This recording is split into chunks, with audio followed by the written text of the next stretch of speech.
Film शुरू होती है फिलीपीन से। हम देखते हैं कि पूरे शहर में ज़ॉम्बी वायरस फैला हुआ है। हर कोई इसकी लपेट में आ गया है। सभी लोग इस वायरस का शिकार होकर एक दूसरे को काट रहे थे। पर इसी शहर में रहने वाला एक आदमी जिसका नाम फ्रांसिस था, वो और उसकी फैमिली खुशकिस्मती से अभी तक इस वायरस से बचे हुए थे। फ्रांसिस की फैमिली में उसकी वाइफ और 2 बेटे थे, जिनके साथ वो अपने गाँव वाले घर में जा रहा था, क्योंकि उनकी सोच थी कि ज़ॉम्बी वायरस सिर्फ शहर में ही फैला होगा, गाँव अभी तक बचा हुआ होगा। तो इस उम्मीद के साथ वो वहाँ जा रहे थे ताकि हम वहाँ महफूज रह सके और ज़ॉम्बी होने से बच जाएंगे। अब गांव में फ्रांसिस की मॉम डैड भी रहा करती थी। जैसे ही लोग अपने घर में आए, फ्रांसिस अपने डैड के रूम में जाता है। ये देखकर उसकी होश उड़ जाती है कि उसके डैड ने गन से खुद को शूट करके अपनी जान ले ली है, क्योंकि वो खुद भी एक ज़ॉम्बी बन गई थी। तो उन्होंने सोचा कि इन खूंखार ज़ॉम्बी जैसा बनने से तो अच्छा मैं अपनी जान ही ले लूं। मगर फ्रांसिस को दुख होता है उनकी मौत से। उसे बुरा भी लग रहा था कि मैं क्या सोच कर यहाँ आया था और क्या हो गया। अब वो अपने डैड की गन अपने पास रख लेता है, क्योंकि इस तरह के हालात में हथियार अपने पास रखना चाहिए। फिर वो कमरे से बाहर आता है, पर ये देखकर उसकी होश उड़ जाते हैं कि उसकी मॉम खून में लथपथ वहाँ खड़ी है। उनका जिस्म कटा कटा है,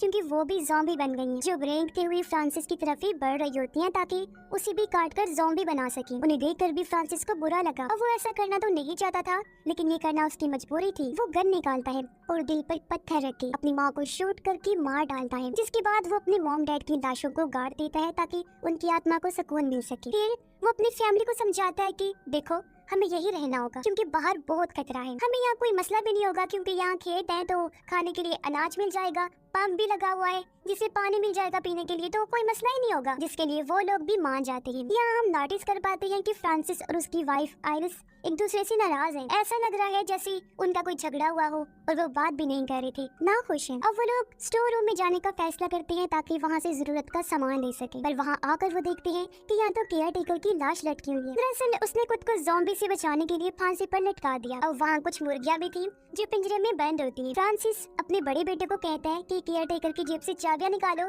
और मुर्गियों को आजाद करके यहाँ मेरे पास लेकर आओ। अब उसका बड़ा बेटा बहुत डरा हुआ था, जो देखकर फ्रांसिस कहता है, अरे ये टाइम डरने का नहीं है, बल्कि यूँ समझो कि ये तुम्हारी ट्रेनिंग ही है एक तरह से, कि अगर कभी कोई ज़ॉम्बी तुम्हारे सामने आ जाए तो तुम उसे ना डरते हुए खुद को बचाने की कोशिश करो। जो सुनकर धीरे धीरे वो आगे बढ़ा। केयर टेकर की जेब से चाबियां लेने की कोशिश करता है, मगर वो इतना घबराया हुआ था कि लाश उसके ऊपर गिर जाती है और वो उसको लेकर नीचे गिर गया। अब इससे तो उसकी सांसें अटक जाती हैं। उसके ऊपर खून लगा हुआ था, इसलिए वो पंप के पास जाकर खून साफ करता है। ये देखकर आइरिस को गुस्सा आ गया। अपने बड़े बेटे के जाने के बाद वो फ्रांसिस को कहती है कि ये सब कुछ तुम अभी से उसे क्यों सिखा रहे हो, बच्चा है अभी वो। इस पर फ्रांसिस चिढ़कर कहता है, क्या बच्चा है भाई, ये सब बातें सोचने का टाइम नहीं है, अगर जिंदा रहना है तो ये सब तो सीखना पड़ेगा। अब यहाँ हम नोटिस कर पाते हैं कि फ्रांसिस अपने बड़े बेटे से ज्यादा छोटे से प्यार करता था, बड़े पर उसकी ज्यादा तवज्जो नहीं थी। अब ऐसा क्यों था, आखिर क्यों अपने बच्चों में वो फर्क करता था, इसका जवाब हमें जल्दी पता चल जाएगा। शाम को सारे काम शाम चेक करने के बाद फ्रांसिस और आइरिस बेसमेंट में जाते हैं, जहाँ आकर फ्रांसिस बौखला गया। वो घबराने लगता है। असल में फ्रांसिस को बचपन में उसके डैड छोटी छोटी गलती पर बहुत मार पीट करती थी और सारा सारा दिन उसे बेसमेंट में कैद करके रखती थी। और आज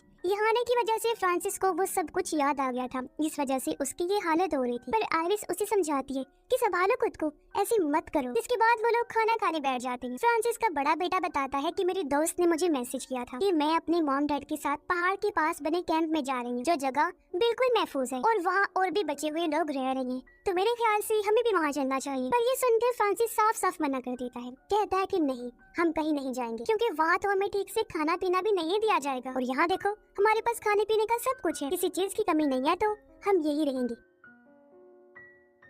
बस। अब उसकी ये बात आइरिस को पसंद नहीं आती, क्योंकि वो खुद भी यहाँ रहना नहीं चाहती थी। खैर रात को जब फ्रांसिस सो रहा था तो उसे अपने डैड के डरावने सपने आने लगते हैं, जिसमें वो बुरी तरह फ्रांसिस को मार रहे थे। ये देखकर उसकी आंख खुल जाती है। तो अब इस चीज से घबराकर वो फैसला कर लेता है कि यहाँ से हम चले ही जाते हैं। इस बारे में वो अपनी वाइफ को कहता है कि ठीक है चलते हैं, हम उसी कैंप में रह लेंगे, क्योंकि यहाँ बचपन के डरावने सपने मुझे टिकने नहीं देंगे। इसलिए अगले ही दिन ये लोग वैन के जरिए उस कैंप के लिए निकल जाते हैं। पर कुछ दूर आने पर इन्होंने देखा कि सामने तो बैरिकेड लगा हुआ है और साइड में बहुत सारी खराब गाड़ियाँ खड़ी हुई हैं, क्योंकि बैरिकेड रास्ता रोकने के लिए लगाया गया था। आइरिस गाड़ी से उतरकर वो बैरिकेड हटाने जाती है, पर तभी एक डरावना सा ज़ॉम्बी वहाँ आकर हमला करने की कोशिश करता है। ये देखकर फ्रांसिस फौरन गन लेकर बाहर आया और ज़ॉम्बी को शूट करके मार देते हैं। पर गोली की आवाज से अब वहाँ बहुत सारे ज़ॉम्बीज़ आ जाते हैं, जिनसे बचने के लिए वो लोग गाड़ी में छुप जाते हैं। फिर फ्रांसिस एक बॉम्ब बाहर फेंक कर सभी ज़ॉम्बीज़ को उड़ा देता है। पर यहाँ सबसे बड़ी मुसीबत ये हो गई थी कि उनकी वैन तो खराब हो गई थी। अब इसीलिए ये पैदल ही चलने लगते हैं और दूसरा कोई और रास्ता इनके पास नहीं था गांव से बाहर जाने का,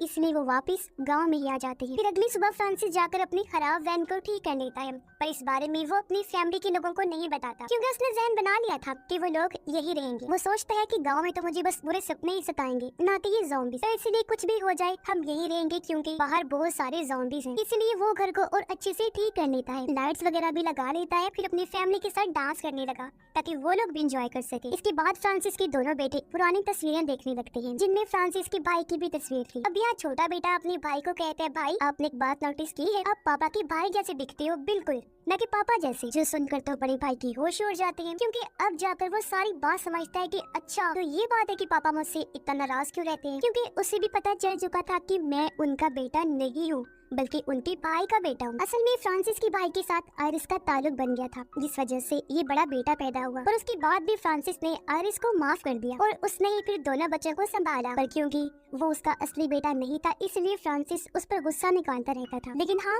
वैसे उसका कोई गलत मकसद नहीं था, जैसे उसे तकलीफ पहुंचाना वगैरह, बल्कि वो तो अक्सर खुद को समझाया करता कि मैं क्या करता रहता हूँ, इसमें उसका तो कोई कसूर नहीं है, उसे भी बात की जरूरत है, तो मैं उसका भी अच्छे से ध्यान रखूंगा और बाप की तरह प्यार दूंगा, क्योंकि उसकी जिम्मेदारी है मुझ पर। और इस वजह से अक्सर फ्रांसिस और आयरिस का झगड़ा भी होता रहता था। अब जब फ्रांसिस बाहर जाता है तो उसे एक डॉग काट लेता है। जब आयरिस उसकी मरहम पट्टी तो कर देती है, लेकिन वो ये भी कहती है कि हमें डॉक्टर के पास चलना चाहिए, कहीं ऐसा ना हो कि तुम्हें डॉग वाला जहर फैल जाए। ये सुनकर फ्रांसिस कहता है कि उस डॉग के गले में पट्टा था, जिससे लग रहा था कि वो पालतू कुत्ता है और ऐसे डॉग्स में जहर नहीं हो सकता, तुम फिक्र ना करो, कुछ नहीं होगा मुझे। इसके बाद फ्रांसिस का बड़ा बेटा उसे कहता है, पापा मैं भी अपनी फैमिली के लिए कुछ करना चाहता हूँ, ताकि जरूरत पड़ने पर मैं काम आ सकूं। फ्रांसिस कहता है, बेटा अभी तुम छोटे हो और अगर तुम खुद को बड़ा समझते हो और तुम्हें लगता है कि तुम अपनी फैमिली को बचा लोगे, तो ये बताओ कि हमें बचाने के लिए तुम किसी की जान ले सकते हो। इस पर वो हाँ में जवाब देता है, कहता है कि जी पापा, अपनी फैमिली को बचाने के लिए मैं किसी की भी जान ले सकता हूँ। इसीलिए फ्रांसिस उसे गन देकर सामने शूट करने को कहता है।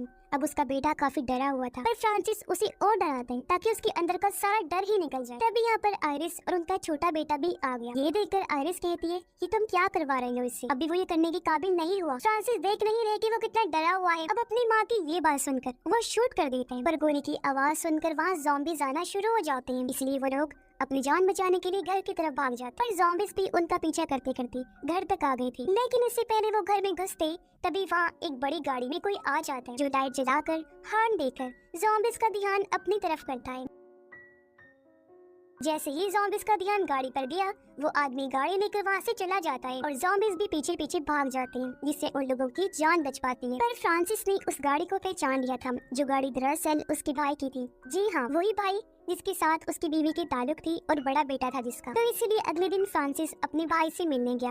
वो काफी गुस्से में था। उसका भाई कहता है कि शांत हो जाओ भाई, मैं बस ये देखने आया था कि मॉम डैड ठीक है या नहीं। फ्रांसिस बताता है कि वो तो कब के मर गए हैं और उसे गन दिखाकर कहता है कि तुम्हारा भी अब यहाँ कोई काम नहीं है, चलो निकलो यहाँ से, वरना अभी के अभी तेरे सर में गोली मारकर जान ले लूंगा, समझे। तो वो कहते हैं, अरे अरे भाई, मैं यहाँ पर रहने नहीं आया हूँ, ठीक है ना। जो कहकर वो उसे एक नक्शा देते हुए कहता है कि सुना है पहाड़ के पास एक कैंप है, ये वहीं जाने का नक्शा है, अगर जाना हुआ तो चले जाना, वहाँ मैं भी वहीं जा रहा हूँ, तुम्हारी जान बच जाएगी। इतना कहकर वो गाड़ी में बैठकर वहाँ से निकल जाता है उस कैंप में जाने के लिए। पर फ्रांसिस अपने भाई की मदद लेना नहीं चाहता था, इसलिए वो नक्शे को जलाने लगता है। पर अचानक वो रुक गया, सोचता है कि क्या पता ये नक्शा मुसीबत में काम आ जाए। जो सोचकर वो नक्शा अपने पास रख लेता है। वापस घर आने पर वो खिड़कियों पर लकड़ियाँ लगा देता है ताकि ज़ॉम्बीज़ लकड़ियों की वजह से अंदर ना सके। अब उनका छोटा बेटा खेलते हुए बेसमेंट में जाता है, जहाँ उसे खिड़की से बाहर एक बूढ़ा ज़ॉम्बी दिखाई देता है, जिससे बच्चे की हालत खराब हो जाती है। तभी उसे आकर आयरिस संभालती है और कहती है कि बेटा, ये बूढ़ा और कमजोर ज़ॉम्बी है, जिससे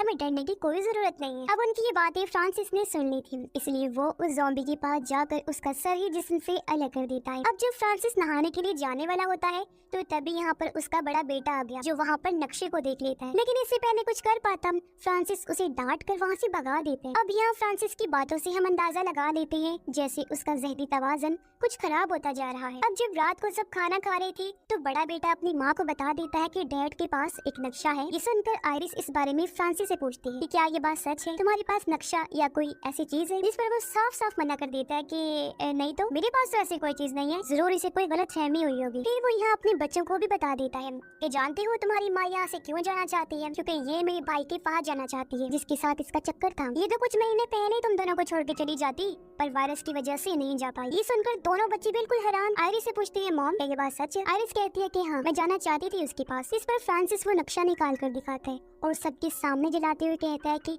कोई कहीं नहीं जाएगा, सब यही रहेंगे क्योंकि ये मेरा आखिरी फैसला है। अब हालांकि आरिस उसे ऐसा करने से रोकती भी है लेकिन वो नहीं रुकता, पूरा नक्शा जला ही डालता है। फिर तो वो लकड़ियों से मेन दरवाजा भी बंद कर देता है ताकि कोई बाहर न जा पाए। वो ये बहाना लगाता है कि बाहर ज़ॉम्बी घूम रहा है, तो इसीलिए दरवाजा बंद करना ही ठीक रहेगा ताकि वो अंदर न घुस जाए। ये सुनकर बड़ा बेटा कहता है, पापा आप झूठ बोल रहे हैं, बाहर तो कोई ज़ॉम्बी नहीं है, आप हमें बस यहाँ कैद करके रखना चाहते हैं। ये सुनकर तो फ्रांसिस का इतना दिमाग खराब हो जाता है कि वो अपने बड़े बेटे को थप्पड़ मार देता है और कहता है कि तेरी हिम्मत कैसे इस तरह बात करने की, क्यों बोले तुम बीच में, तुम मेरी औलाद नहीं है, इसलिए बीच में बोलने का तेरा कोई काम नहीं बनता। अब तभी दरवाजे पर एक जख्मी सिपाही आकर दस्तक देता है, उससे मदद की जरूरत थी। फ्रांसिस कहता है कि चले जाओ यहाँ से, हम तुम्हें अंदर आने नहीं देंगे। अब वो सिपाही वायरस का शिकार नहीं हुआ था, इसलिए बड़ा बेटा जबरदस्ती दरवाजा खोलकर सिपाही को अंदर लेकर आ जाता है। सिपाही बताता है कि मैं पहाड़ के पास बने उस कैंप में रहता हूँ, लेकिन आज वहाँ ज़ॉम्बीज़ का हमला हो गया जिस वजह से पूरा ही कैंप तबाह हो गया। तब एक आदमी गाड़ी लेकर वहाँ आया जिसने ही मुझे उन ज़ॉम्बीज़ से बचाया। उसने मुझे इस घर का एड्रेस देते हुए कहा कि तुम वहाँ चले जाओ, वो मेरे भाई का घर है, तुम वहाँ आराम से रह सकते हो। सच पूछो तो बहुत ही भला इंसान था और वो यहाँ फ्रांसिस के भाई की ही बात कह रहा था। फिर कहता है कि अब न जाने वो जिंदा भी होगा या नहीं, क्योंकि मैं तो बचकर निकल गया था लेकिन उसे ज़ॉम्बीज़ ने चारों तरफ से घेर लिया था। ये सुनकर आइरिस भी काफी दुखी हो जाती है, ये सोचकर कि वो भी नहीं रहा मगर वो सिपाही को इस घर में रहने की इजाजत दे देती। फ्रांसिस कहता है कि तुम यहाँ रह तो सकते हो लेकिन बेसमेंट में रहोगे ताकि तुम मेरी फैमिली से दूर रहो। इसके लिए वो मान भी जाते हैं। अब रात को उनका बड़ा बेटा आइरिस के पास जाता है और रोते हुए कहता है, मॉम मैं जानता हूँ कि मैं फ्रांसिस का असली बेटा नहीं, इसीलिए तो वो मुझसे प्यार नहीं करते, मगर मैं तो फ्रांसिस और सबसे प्यार करता हूँ ना, अपनी फैमिली समझता हूँ। अब मुझे लगता है कि यहाँ से बाहर भी कोई ऐसी जगह जरूर हो जो महफूज है, जहाँ हम आराम से रह सकते हैं। तो प्लीज माँ मुझे बाहर जाने की इजाजत दे दीजिए ताकि मैं अपनी फैमिली को सेफ रख सकूँ, कुछ कर सकूँ मतलब आप लोगों के लिए। लेकिन आइरिस इसके लिए तैयार नहीं होती, पर जब वो बार बार जिद करता है तो आइरिस क्या ही कर सकती थी, वो मान गई तो वो घर से भाग जाता है। अब अगली सुबह जब फ्रांसिस घर में बड़े बेटे को नहीं पाता तो वो हर जगह उसे ढूंढने लगता है कि न जाने कहाँ गया वो। लेकिन जब वो दरवाजे को खुला हुआ पाता है तो समझ गया कि वो भाग चुका है। इससे तो फ्रांसिस का दिमाग ही खराब हो गया और अब वो गुस्से में हथौड़ा उठाता है और उस जख्मी सिपाही पर वार करके उस बेचारे की जान ले लेता है। फिर तो वो आइरिस को भी मारकर बेहोश कर देता है। जब उसकी आंख खुली तो वो खुद को बेसमेंट में पाती है जहाँ छोटा बेटा भी था, क्योंकि फ्रांसिस ने दोनों को ही बेसमेंट में बंद कर दिया था, जिसका मतलब था कि वो और पागल हो गया है। तभी उसकी नजर उसी कुत्ते पर गई जिसने फ्रांसिस को काटा था। फ्रांसिस उसे पकड़कर मार डालता है और उस डॉग का माँ से खाने के लिए उन दोनों के पास लेकर जाता है। पर जब आइरिस ने उसे खाने से मना किया तो गुस्से में फ्रांसिस प्लेट ही पटाखे मारता है। प्लेट में चाकू था, वो जब नीचे गिरा तो आइरिस उसे छुपाने का सोचती है ताकि उसकी मदद से खुद को आजाद कर लूं। लेकिन बेचारे की किस्मत कहाँ इतनी अच्छी थी, क्योंकि तभी फ्रांसिस भी चाकू देख लेता है और उसे उठाकर अपने पास रख लेता है। एक बार फिर दोनों को बेसमेंट में बंद करके वहाँ से बाहर चला जाता है। पर यहाँ आइरिस एक प्लान बनाती है और वो अपने बेटे को जोर से चीखने को कहती है। उसके बेटे ने जैसे चीख मारी, आवाज सुनकर फ्रांसिस बेसमेंट में आ जाता है और उसके आते ही आइरिस उस पर हमला कर देती है। फिर अपने बेटे को लेकर आराम से बाहर आ गई और फ्रांसिस को वहीं कैद कर देती है। ये देखकर फ्रांसिस को अपने डैड के ख्याल आने लगते हैं कि किस तरह उसके डैड का जुल्म बहुत ज्यादा होता था उस पर। इस वजह से वो काफी डर जाता है। अब जब आइरिस और छोटा बेटा बेसमेंट से बाहर आते हैं तो तभी यहाँ पर फ्रांसिस का भाई आ जाता है, जिसकी हालत बहुत खराब होती है क्योंकि वो भी ज़ॉम्बी बन गया था। वो दोनों पर हमला करने लगता है तो अपनी जान बचाने के लिए वो भागने लगते हैं, पर उसने आइरिस को पकड़ लिया था। अपने भाई की आवाज सुनकर फ्रांसिस को गुस्सा आने लगता है। वो सोचते हैं कि कहीं ये मेरी फैमिली को भी ज़ॉम्बी ना बना दे। और अब जैसे उसका भाई आइरिस को काटने वाला होता है तभी बेसमेंट का दरवाजा तोड़कर फ्रांसिस बाहर आ गया। वो अपने भाई को मारकर साइड में करता है, फिर शूट करके उसकी जान ले लेता है। तभी यहाँ पर रोते हुए उनका छोटा बेटा आ जाता है क्योंकि फ्रांसिस के भाई ने उसकी बाजू पर काट लिया था, यानी कि अब वो भी वायरस का शिकार हो जाएगा, ज़ॉम्बी बन जाएगा। ये देखकर वो घबरा गई, सोचती हैं कि ओह शिट, ये क्या हो गया, माय गॉड क्या होगा। पर आइरिस हिम्मत करके अपने बेटे का वो बाजू काट देती है ताकि वायरस पूरे जिस्म में न फैले और उसके जख्म की पट्टी करके फ्रांसिस को कहती है कि वैन लेकर आओ, जल्दी से इसे हॉस्पिटल लेकर जाना है। तो फ्रांसिस जल्दी से वैन के पास भागता है, लेकिन यहाँ पर उनका बड़ा बेटा जो गन लेकर खड़ा था वो फ्रांसिस को देख लेता है। अब उसे खून में लथपथ देखकर बड़े बेटे को लगता है कि शायद डैड पूरी तरह पागल हो गई और इन्होंने मॉम को भी मार डाला। इस वजह से वो फ्रांसिस पर गोली चला देता है। पर जब वो फ्रांसिस के पास आया वो उसकी गाल पर हाथ फेरते हुए कहते हैं, मेरे बच्चे, तुम्हें भी मैं अपना बेटा मानता था और अगर कभी मेरी वजह से तुम्हारा दिल दुखा हो तो प्लीज मुझे माफ कर देना। अब ये देखकर उसे समझ लग जाती है कि मैंने इन पर गोली चलाकर बहुत बड़ी गलती कर दी है। वो कहता है, डैड मुझे माफ कर दीजिए, ये मुझसे अनजाने में हो गया। पर फ्रांसिस कुछ नहीं बोलता क्योंकि वो मर चुका था और इस वजह से उसका बेटा टूट जाता है। काफी दुखी हो गया कि ये मैंने क्या कर दिया। पर बेचारे फ्रांसिस को क्या पता था कि छोटे बेटे को बचाने के लिए वैन लेने जाऊंगा ताकि उसकी जान बच जाए, पर बड़े बेटे के हाथों ही मारा जाऊंगा। पर अब बड़ा बेटा वैन लेकर घर के लिए आने लगता है, जहाँ घर पर आयरिस फ्रांसिस के आने का इंतजार कर रही थी, पर उसे क्या पता कि वो तो मर चुका है। अब ना फ्रांसिस रहा था और ना उसका भाई जो इस फैमिली की देखभाल कर सकता, इसलिए अब सारी जिम्मेदारी अकेले आयरिस पर आ गई थी, जहाँ उस बेचारी को अब अकेले ही अपने बच्चों को पालना था, वो भी ऐसे मुश्किल टाइम पर जब हर तरफ वायरस फैला हुआ है। अब ये फैमिली बेचारी वायरस से तो बच गई थी जैसे तैसे, लेकिन इनके साथ ये इतना बुरा हो गया। और इसी सैड एंडिंग के साथ ये फिल्म भी इधर ही खत्म हो जाती।